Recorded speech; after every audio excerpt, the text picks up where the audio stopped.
Il est minuit passé. Une brise légère murmure à travers les parois calmes de ta pièce. Au fond de ton être, une interrogation consume comme une flamme secrète. Comment se fait-il que la faveur divine paraisse si distante malgré mes supplications ardentes? Tu contemples tes paumes usées par l'effort, le don, l'attente. Pourtant, une voix intérieure persiste en chuchotant. Le Créateur n'a pas tourné le dos. Il y a un chant sacré que peu explore dans toute son essence. Un chant que David n'a pas juste entonné, mais ancré dans une confiance inébranlable. Ce chant n'est ni un sortilège enchanté, ni une cérémonie occulte. C'est un lien mystique, un pont reliant les engagements divins à l'existence quotidienne. En le prononçant avec une conviction profonde, ce n'est pas la brise qui prête l'oreille, mais l'univers céleste qui s'entr'ouvre pour déverser ce que le Tout-Puissant a déjà ordonné pour toi. Les ressources financières entre les doigts humains peuvent se transformer en entraves. Mais entre les mains du divin, elles se mutent en un torrent abondant. Un torrent qui jaillit du siège éternel vers ceux qui avancent dans l'intégrité, la loyauté et l'adoration. L'opulence spirituelle n'est pas le fruit du hasard. Elle naît d'un esprit renouvelé, synchronisé avec les assurances immortelles. Et ce chant que tu vas écouter représente la serrure de cette entrée. Rappelle-toi les enseignements des Écritures. Le Seigneur est mon guide, rien ne me fera défaut. Psaume 23, 1. Ce n'est pas une expression poétique, c'est un décret venu des sphères supérieures. Dans le terme « défaut », le divin annonce la clôture de toute pénurie, de toute appréhension, de toute servitude. Il s'engage non seulement à subvenir, mais à déborder de générosité. L'opulence selon le Créateur n'est pas la fortune passagère de ce monde. Elle incarne la réalisation de son dessein dans ton parcours, la sérénité qui transcende la compréhension, l'équilibre au cœur des tourments, l'approvisionnement au sein de l'aridité. Lorsque le peuple élu errait sans nourriture ni boisson, le Tout-Puissant fit tomber la manne du ciel. Lorsqu'Élie se dissimulait durant la famine, le divin dépêcha un oiseau messager. Lorsque Pierre rentrait bredouille de sa pêche, le Sauveur lui commanda « Lance ton filet du côté droit du bateau », et le filet déborda au point de craquer. Ces anecdotes ne sont pas de banales légendes. Elles constituent des témoignages vivants que la déclaration, lorsqu'elle est énoncée avec une assurance libérée, déclenche la faveur promise. Le chant que nous allons entonner dans cette réflexion est un outil mystique. Il ne s'agit pas de rabâcher des syllabes, mais d'affirmer une réalité intemporelle. En le chantant avec un esprit authentique, tu harmonises ton timbre avec celui du Créateur. Et lorsque le timbre humain s'aligne sur le timbre divin, les portails de l'abondance s'activent. Les liens se brisent, les firmaments se mobilisent. Ne poursuis pas le prodige dans le tangible, poursuis-le dans la révélation, car la révélation est dynamique et opérante, plus affûtée qu'une lame à double tranchant. Hébreux 4:12. Cette révélation imprègne ton intellect, illumine tes réflexions, et opère là où aucune initiative mortelle ne peut pénétrer. Les saintes lettres contiennent une assurance qui affirme « Ouvre large ta bouche, et je la comblerai ». Psaume 81:10. En proclamant la vérité céleste, tes lèvres deviennent l'outil des cieux. Ce chant représente un pacte entre ton essence et l'architecte de l'univers. En le chantant, tu n'implores pas les biens matériels. Tu invoques l'éclat du divin sur tes affaires pécuniaires, et cet éclat métamorphose tout ce qui l'effleure. Ce soir donc, fais une pause. Inspire profondément, écarte tes préoccupations, tes estimations, tes incertitudes, car le Créateur désire t'enseigner une leçon. L'opulence débute dans l'âme avant de se concrétiser dans les actes. Si ton esprit adhère, ton environnement se transformera. Si ton être intérieur se plie à la révélation, les entraves cachées de la misère intérieure se dissoudront progressivement. Dans les termes suivants, tu exploreras ce champ protégé, non comme un mystère enfoui, mais comme une assurance ravivée. Prépare ton intellect à absorber, car quiconque accueille cette illumination avec assurance ne persistera jamais dans la carence.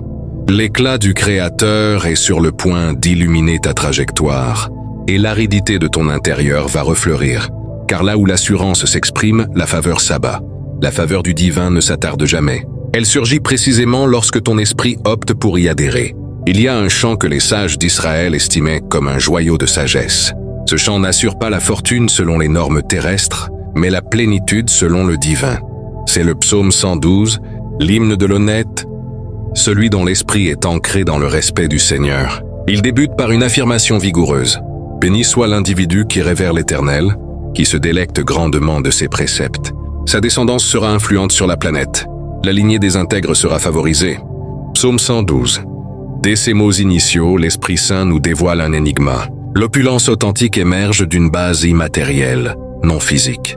Le terme « béni » en langue originelle ne désigne pas un simple état émotionnel mais un statut de lien sacré. Être béni implique de progresser dans un cadre céleste où aucune lacune n'existe, où l'essence du divin remplit chaque creux. Celui qui révère l'Éternel ne se soumet pas par terreur, mais par affection. Il perçoit que les directives du Créateur ne sont pas des « fermez une voie vers l'émancipation ». Lorsque l'individu tire sa joie des préceptes du Seigneur, un mécanisme s'enclenche dans le domaine invisible.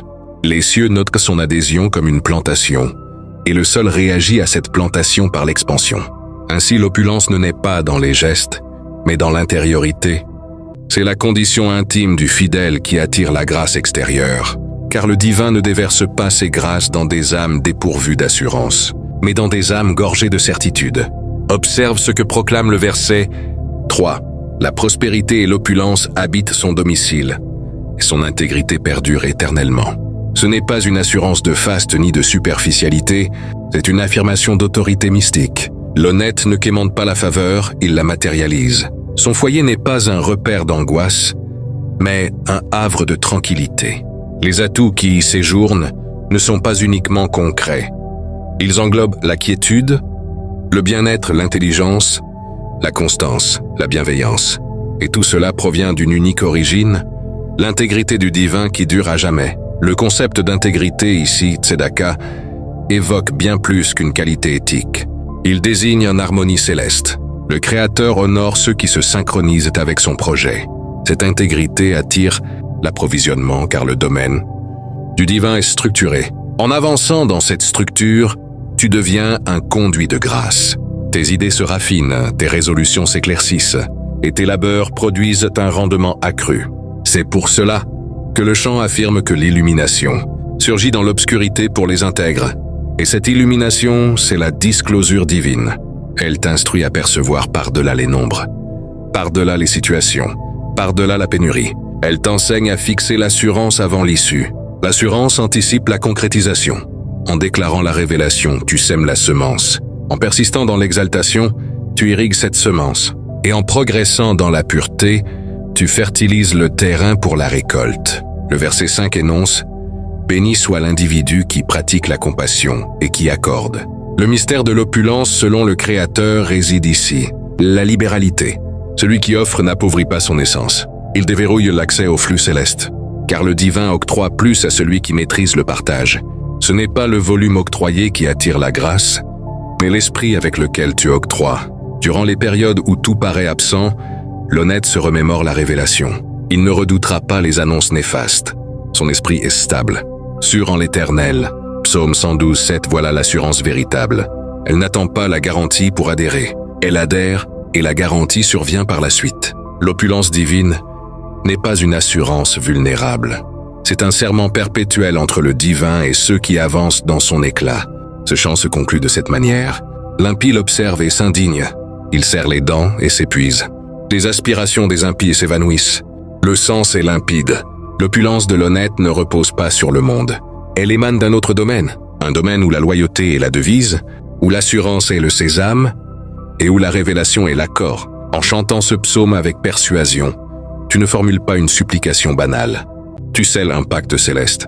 Tu rappelles à ton essence que le Créateur est ton pourvoyeur, ton abri, ton patrimoine, et tu affirmes à ton intellect « Rien ne me fera défaut, car l'Éternel est mon guide. » Ce chant est protégé, non parce qu'il est dissimulé, mais parce qu'il déploie son énergie uniquement auprès de ceux qui le contemplent dans l'assurance. Chaque syllabe est une plantation céleste. Chaque strophe est un sésame, et quiconque en saisit. L'essence devient un vecteur d'illumination dans un univers de carence. Quiconque s'ancre dans la révélation ne chancellera jamais. En saisissant le psaume 112 entre tes doigts, ne le parcours pas comme un document antique. Aborde-le comme une plantation dynamique. Chaque terme y véhicule l'haleine du divin. Rappelle-toi les enseignements des Écritures. Toute révélation est insufflée par le Créateur et profitable pour guider, pour persuader, pour rectifier, pour former dans l'intégrité. 2 Timothée 3,16. Cela implique que ce chant n'est pas seulement une supplication de David, mais une disclosure céleste offerte pour toutes. Les airs de ceux qui, avançant dans l'assurance, avant de l'entonner, plongent dans un état de quiétude. La quiétude n'est pas un vide sonore, mais une convocation. Elle déverrouille l'entrée de l'âme et verrouille celle des perturbations.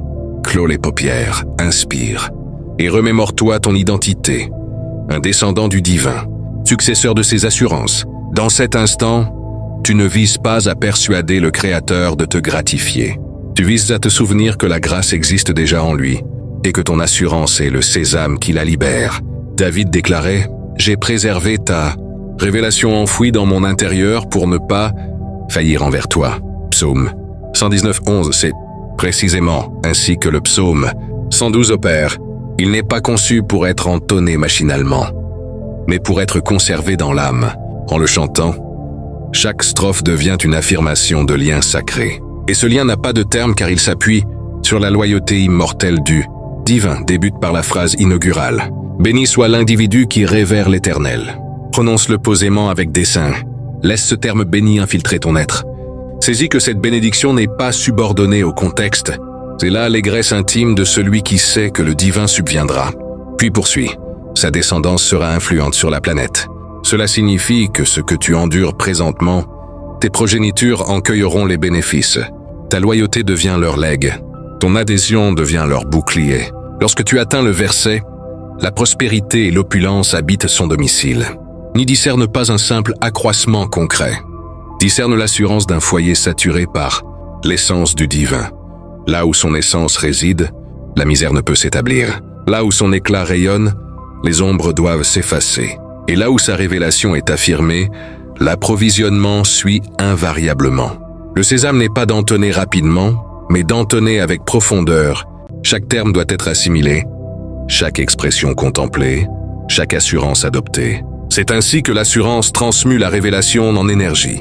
Le Sauveur affirmait « Si vous persistez en moi et que mes révélations persistent en vous, sollicitez ce que vous désirez, et cela vous sera octroyé. » Jean. Kinshat, chant devient alors un échange entre ton essence et ton architecte. Tandis que tu l'entonnes, visualise-toi progressant dans l'éclat du divin. Visualise la tranquillité, imprégner ton foyer, la calme envelopper ton intérieur, l'intelligence orienter tes sélections. Ce n'est pas une visualisation futile, c'est l'assurance en mouvement. Abraham adhéra à ce qu'il ne discernait pas encore, et le divin le nomma géniteur d'une foule. De même, en adhérant à l'assurance du psaume 112, tu te synchronises avec l'essence même du Créateur, celle qui forge à partir du vide. N'oumets jamais cela. L'assurance s'exprime avant de discerner, en proclamant « rien ne me fera défaut ». Même si tes réserves sont épuisées, tu convoques ce que le divin a déjà apprêté pour toi. La carence n'est pas une vérité perpétuelle, c'est une phase. Et la révélation est l'inverse qui termine l'aridité. Ce chant est protégé car il ne se dévoile qu'à ceux qui y adhèrent. Les lèvres peuvent le formuler, mais seul l'intérieur en possède le sésame. En l'entonnant dans la certitude, une sérénité transcendante t'entoure. Cette sérénité est l'indice que les cieux ont perçu. Le divin ne s'attarde jamais à réaliser son assurance. Il intervient toujours au timing idéal. Donc entonne-le chaque aube avant d'entamer ta routine et chaque crépuscule avant de clore les paupières. Non comme une formule magique, mais comme une union. Formule-le avec reconnaissance, car la reconnaissance attire l'expansion. Formule-le avec modestie, car la modestie attire la miséricorde. Et formule-le avec persévérance, car la persévérance attire le triomphe. Lorsque l'incertitude émerge, rétorque-lui avec ce chant. Lorsque l'appréhension susurre, affirme ces strophes. Et lorsque tu observeras la grâce se matérialiser, n'oublie pas que tout émane de lui, car quiconque préserve la révélation préserve l'origine de toute plénitude. Voici venu l'instant de la quiétude sacrée, celui où ton intérieur aperçu. Saisi et résolu d'adhérer, tu as exploré le champ protégé. Tu as contemplé son énergie, tu as saisi que l'opulence divine n'est pas une quête vers la fortune, mais un retour vers l'origine, car tout ce que l'humain traque dans l'univers, le divin peut l'octroyer dans un unique souffle. Et ce souffle, c'est sa révélation dynamique. Remémore-toi, le Seigneur est mon guide.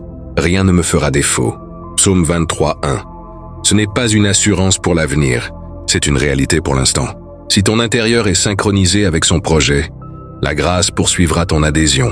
Si tes gestes sont disponibles pour octroyer, le divin les saturera pour que tu persistes à gratifier.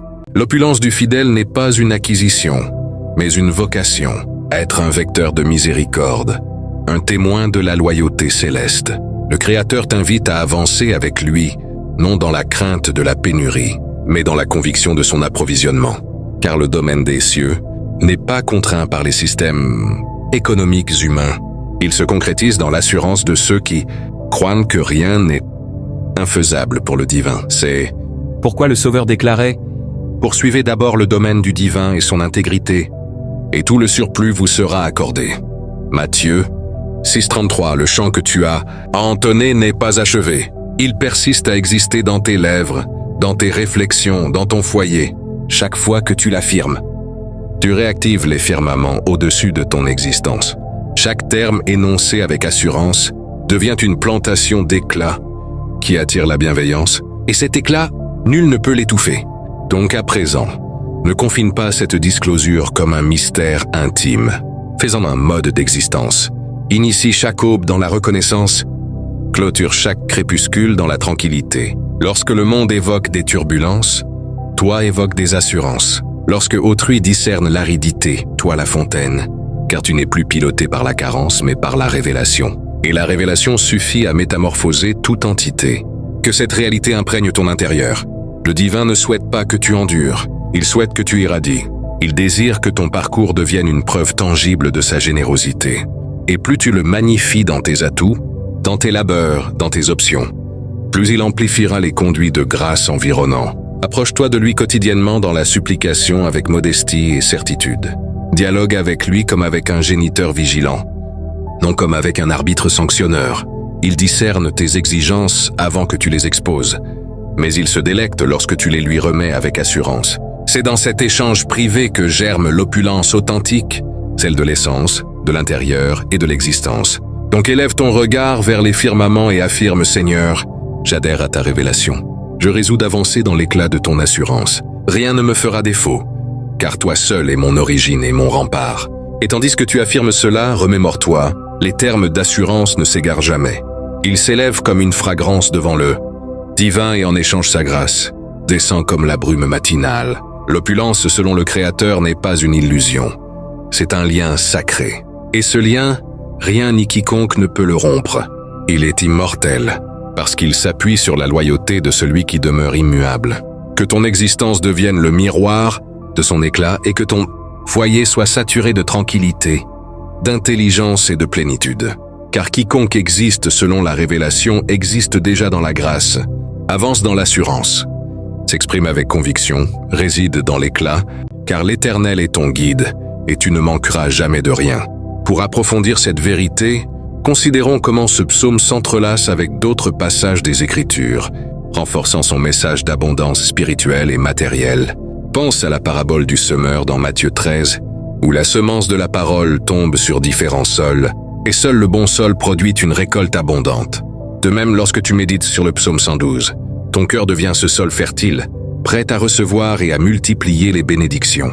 Imagine ton quotidien comme une terre arrosée par ces versets, où chaque acte d'obéissance plante une nouvelle graine, et la foi agit comme le soleil qui la fait croître. Ajoutons à cela l'exemple de Job, qui malgré ses épreuves immenses, déclara sa confiance en Dieu et fut restauré avec le double de ce qu'il avait perdu. Cela illustre que la prospérité divine n'est pas absente des tempêtes, mais qu'elle émerge souvent après, comme un arc-en-ciel suivant la pluie, rappelant que la fidélité endure et triomphe. Dans le psaume 112, le verset sur la générosité nous ramène à la loi de la semence et de la moisson en 2 Corinthiens 9, 6, 8, où Paul enseigne que celui qui sème peu moissonne peu, mais celui qui sème abondamment moissonne abondamment. Et Dieu fournit la semence au semeur. Ainsi, en pratiquant la miséricorde comme le psaume l'encourage, tu ne fais pas qu'aider autrui. Tu investis dans un cycle divin de multiplication, où tes dons deviennent des portes ouvertes pour des retours inattendus. Réfléchissons plus longuement sur le concept de crainte du Seigneur, qui est le fondement de ce psaume. Proverbe 9:10 nous dit que la crainte de l'Éternel est le commencement de la sagesse, Et cette sagesse n'est pas théorique, elle est pratique, guidant tes choix financiers, tes relations, tes ambitions. Quand tu crains Dieu, tu évites les pièges de l'avidité, de la dette imprudente, des schémas frauduleux. Et au lieu de cela, tu attires des opportunités alignées avec sa volonté, comme des partenariats honnêtes ou des idées innovantes qui portent fruit. Prenons l'histoire de Salomon, qui demanda la sagesse plutôt que la richesse, et Dieu lui accorda les deux, démontrant que prioriser le spirituel ouvre les vannes du matériel. Dans ton cas, en récitant le psaume 112, tu fais de même, tu places la révérence avant la requête, et la provision suit naturellement. Explorons le verset sur la lumière dans les ténèbres, qui évoque Ésaïe 61:3, où il est dit que la gloire du Seigneur se lève sur toi, et les nations viennent à ta lumière. Cela signifie que ta prospérité n'est pas isolée. Elle devient un phare pour les autres, attirant des connexions, des aides, des ressources de sources inattendues, transformant ton influence en un témoignage vivant. Imagine une nuit obscure où tes finances semblent englouties. Mais en proclamant ces mots, une aube spirituelle se lève, révélant des solutions cachées, comme une promotion soudaine ou une dette effacée miraculeusement. Pour étendre cette réflexion, considérons comment ce psaume s'applique à la vie moderne, dans un monde de crises économiques, d'inflation galopante, de marchés instables. Le psaume 112 offre un ancrage intemporel, te rappelant que ta sécurité ne repose pas sur les indices boursiers, mais sur la parole immuable. Pense à des figures contemporaines de foi qui ont vécu cela, comme des entrepreneurs chrétiens qui, en appliquant des principes de générosité et d'intégrité, ont vu leurs entreprises fleurir contre toute attente. Toi aussi, en intégrant ce psaume dans ta routine, tu construis une forteresse contre l'anxiété financière, où chaque verset est une brique renforçant ta confiance. Ajoutons des analogies naturelles. Comme un arbre planté près d'un cours d'eau en psaume 1, qui donne son fruit en sa saison, et dont le feuillage ne se flétrit point, le juste du psaume 112 prospère pareillement, ses racines puisant dans la source divine, résistant aux sécheresses économiques. Visualise tes finances comme cet arbre, nourri par la méditation quotidienne sur ces versets, produisant des fruits non seulement pour toi, mais pour ta communauté. De plus, le psaume parle de postérité puissante, ce qui étend la bénédiction aux générations futures. En l'enseignant à tes enfants, tu sèmes en eux une mentalité d'abondance, les protégeant des cycles de pauvreté par une éducation spirituelle solide. Réfléchissons à la justice qui subsiste à jamais. Cela implique une prospérité durable, pas éphémère comme les bulles spéculatives, mais ancrée dans l'éthique, où tes gains sont propres, tes investissements éthiques et ta richesse sert à édifier plutôt qu'à détruire. Dans Malachie 3:10, Dieu invite à apporter la dîme pour que les écluses des cieux s'ouvrent, et le psaume 112 amplifie, cela en montrant que la générosité personnelle active ce mécanisme. Pour personnaliser, imagine réciter ce psaume lors d'une décision financière majeure, comme un achat ou un investissement, et sentir une paix divine guider ton choix vers la sagesse. Étendons sur le cœur ferme face aux mauvaises nouvelles. Dans un air de médias alarmants, de prédictions sombres, ce verset t'équipe d'une résilience où, au lieu de paniquer, tu affirmes ta confiance, transformant les crises en opportunités, comme Joseph qui, de prisonnier, devint intendant prospère. Chaque récitation renforce cette fermeté comme un muscle spirituel s'entraînant contre les poids de l'adversité. Enfin, le contraste avec les méchants qui s'irritent souligne que la vraie prospérité irrite, l'envie mais reste inébranlable, te rappelant de ne pas comparer ton chemin à celui des autres, mais de te focaliser sur ton alliance avec Dieu. En intégrant ces insights, ton engagement avec le psaume 112 devient plus profond, un rituel quotidien qui non seulement attire l'abondance mais cultive une vie holistique de paix et de purpose. Continue à explorer, à méditer, à proclamer, et observe comment le désert de tes circonstances se transforme en jardin florissant, mot par mot, verset par verset, dans une danse éternelle de foi et de faveur divine. Pour aller plus loin, examinons comment ce psaume dialogue avec le Nouveau Testament, où Jésus multiplie les pains et les poissons en Jean 6, montrant que la provision divine dépasse les limites humaines. Et en le reliant au psaume 112, tu vois que ta générosité personnelle imite ce miracle, où ce que tu donnes est multiplié pour nourrir les multitudes autour de toi. Pense à la veuve qui donna ses 2 piécettes en Marc 12, et Jésus loua son acte, indiquant que c'est le cœur, non la quantité, qui attire la bénédiction céleste, alignée parfaitement avec le verset sur la miséricorde. Dans tes propres finances, adopte cette posture, donne avec joie même dans le peu, et attends-toi à une multiplication surnaturelle, comme des remboursements inattendus ou des opportunités professionnelles émergentes. Ajoutons l'exemple de la femme cananéenne en Matthieu 15, dont la foi persistante obtint la guérison pour sa fille, illustrant que l'assurance tenace, comme celle encouragée par le psaume, brise les barrières et libère les promesses. Applique cela à tes prières pour la prospérité. Persiste dans la récitation, même quand les résultats tardent, et la foi agira comme une clé tournant dans la serrure divine. Réfléchissons sur la dimension communautaire. Le psaume 112 n'est pas individualiste. La bénédiction de la postérité puissante suggère un impact générationnel, encourageant à mentoriser d'autres dans ces vérités, créant un cercle vertueux où la prospérité collective élève toute une famille ou église. Imagine partager ce psaume dans un groupe de prière et voir des témoignages émerger de provisions miraculeuses, renforçant la foi collective. Pour la pratique quotidienne, intègre-le à tes routines matinales avec un journal, note un verset, médite sur son application personnelle et enregistre les manifestations, construisant un témoignage personnel qui fortifie ta conviction. Dans les moments de doute, rappelle-toi Philippiens 4:19, où Dieu pourvoit à tous nos besoins selon sa richesse en gloire. Écho direct du psaume 112, te rassurant que ta provision est déjà sécurisée en Christ. Étendons sur la lumière dans les ténèbres.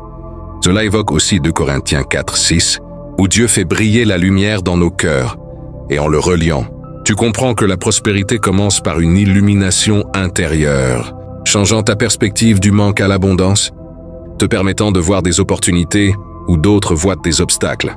Par exemple, une perte d'emploi pourrait sembler une ténèbre, mais avec cette lumière, elle devient une porte vers une vocation plus alignée.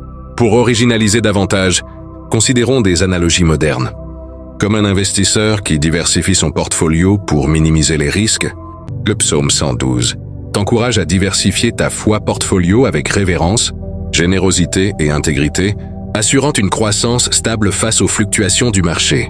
Ou comme un logiciel qui optimise les ressources, la récitation optimise ton esprit pour attirer et gérer l'abondance divine efficacement. En conclusion étendue, ce psaume n'est pas un texte statique, mais un outil dynamique pour naviguer la vie, te transformant de consommateur passif en co-créateur actif avec Dieu, où chaque proclamation scelle un partenariat céleste, menant à une vie de plénitude, ininterrompue. Embrasse-le pleinement, et que ton voyage soit marqué par des miracles continus, des chaînes brisées, et une gloire reflétée dans chaque aspect de ton existence.